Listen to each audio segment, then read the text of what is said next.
Hello बच्चों, let's read this question. A bullet fired at an angle of 30 degree with the horizontal hits the ground 3 kilometre away. By adjusting the angle of projection can one hope to hit the target 5 kilometre away. Assume that the muzzle speed to be fixed and neglect air resistance. ठीक है, तो इसने क्या बोला है कि एक bullet को हम फायर कर रहे हैं हॉरिजॉन्टल से 30 डिग्री के एंगल पे और वो हिट कर रही है 3 किलोमीटर अवे टारगेट को. ठीक है, और अब हम एडजस्ट कर रहे हैं एंगल ऑफ प्रोजेक्शन को इस तरीके से, तो क्या ऐसी होप की जा सकती है कि ये किसी टारगेट को हिट करेगा जो कि 5 किलोमीटर अवे है. हमें बोला गया मजल स्पीड जो है बुलेट के लिए वो फिक्स्ड है और हमें नेग्लेक्ट कर देना एयर रेजिस्टेंस को. स्टार्ट कर लेते हैं की कॉन्सेप्ट से. तो देखो की कॉन्सेप्ट क्या हो जाएगा. अगर हम एक ऐसी सिचुएशन ले रहे हैं, मान लो ये हमारा हॉरिजॉन्टल है, इससे थीटा एंगल पे हमने कोई चीज फेंकी है, मान लो बुलेट ऐसे चलाई है. ठीक है, तो मान लो किसी u स्पीड से जा रही होगी, u स्पीड से हमने, इसकी इनिशियल स्पीड u है. ठीक है, तो ये ऐसे गई, फिर ये कुछ ऐसे जाएगी क्योंकि इस पे हमारी अर्थ का ये एक्सेलरेशन लगेगा जो कि g नीचे की तरफ आता है, जानते ही हम. तो ये जो इसकी टोटल हॉरिजॉन्टल रेंज है इसको हम r बोलते हैं. तो r का फॉर्मूला हमने पढ़ा हुआ है, क्या आता है, u square sine 2 theta upon में g. ये होता है ना, जहां पे g का वैल्यू क्या होता है अर्थ के लिए 9.8 मीटर पर सेकेंड स्क्वायर होता है. ठीक है, तो ये बात हो गई. अब हमें अगर मैक्सिमम रेंज चाहिए यानी आर मैक्स का वैल्यू चाहिए. देखो साइन 2 थीटा का मैक्सिमम वैल्यू क्या होता है, 1 हो जाता है. तो बस ये 1 हो जाएगा, तो यू स्क्वायर अपॉन जी रह जाएगा क्योंकि ये तो कांस्टेंट ही है, बस चेंज हमारा थीटा ही हो रहा है.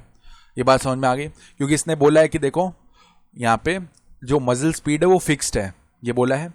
ठीक है, तो पहले केस में वो क्या कर रहा है, 30 डिग्री के एंगल पे शॉट कर रहा है और रेंज उसको 3 किलोमीटर ऑब्टेन हुई. 3 किलोमीटर आर ऑब्टेन हुई जब उसका थीटा था 30 डिग्री. तो इसमें फॉर्मूला में वैल्यूज रखते हैं, यानी 3 विल बी इक्वल टू कितना आ जाएगा हमारे पास, मान लो यू स्क्वायर, इनिशियल स्पीड मान लो यू थी, तो यू स्क्वायर साइन 2 थीटा यानी साइन 60 डिग्री आएगा, डेट इज √3/2 और अपॉन में जी आ जाएगा.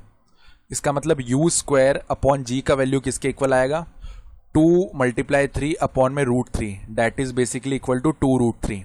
ये बन गया, ये यू स्क्वायर अपॉन में जी का वैल्यू है. तो अब अगर हम मैक्सिमम रेंज निकाल लेंगे ना, तो मैक्सिमम रेंज यानी मैक्सिमम वो कितना जा सकता है, यू स्क्वायर अपॉन जी, यही जा सकता है ना, यू स्क्वायर अपॉन जी. इसको कैलकुलेट करते हैं तो 2 × में √3 का वैल्यू 1.732 आता है. That will be equal to कितना, यहाँ पे 4 आ जाएगा, यहाँ पे 6, यहाँ पे 14 का 4 आएगा, फिर यहाँ पे बेसिकली 3.464 किलोमीटर. ये हमारी मैक्सिमम रेंज हो जाएगी. लेकिन वो क्या बोल रहा है, वो बोल रहा है कि क्या 5 किलोमीटर अवे हिट कर सकता है. तो ऐसा तो हमें कोई थीटा ही नहीं मिलेगा जिससे 5 किलोमीटर अवे इसकी हॉरिजॉन्टल रेंज हो जाए, यानी मैक्सिमम हॉरिजॉन्टल रेंज ये आ रही है, 5 किलोमीटर से कम है. तो हमारा रिक्वायर्ड आंसर क्या हो जाएगा, hence the bullet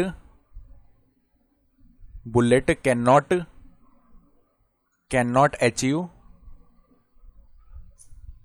achieve the horizontal range